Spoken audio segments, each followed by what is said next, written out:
আজি কিৱি ফলৰ বিষয়ে অকণ কওঁ। কিৱি বহুত ভাল ফল।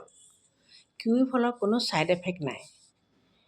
এণ্টিঅক্সিডেণ্ট আছে, ভিটামিন চি আছে, ফাইবাৰ আছে, আৰু ই যকৃতৰ কাৰণে বহুত ভাল। পটাছিয়ামো আছে, কেলছিয়াম আছে, হাৰ্টৰ কাৰণে বহুত ভাল। 28 দিন একেৰাহে খালে বিপিও কমে।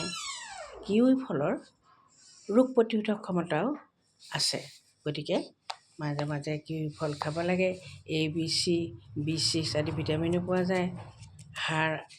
হাড়ৰ কাৰণে ভাল, দাঁতৰ কাৰণে ভাল।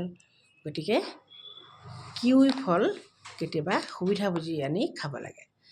এই ফলটো অৰুণাচলতো পোৱা যায় আৰু গুৱাহাটীতো কেতিয়াবা পায়। আমাৰ এইবিলাকতো কেতিয়াবা কোনোবা আনে আৰু কোনোবা এখন দোকানলৈ।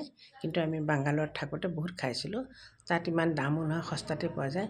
কিন্তু ফলৰ ভিতৰত এবিধ ভাল ফল। গতিকে কেতিয়াবা সুবিধা পালে খাব।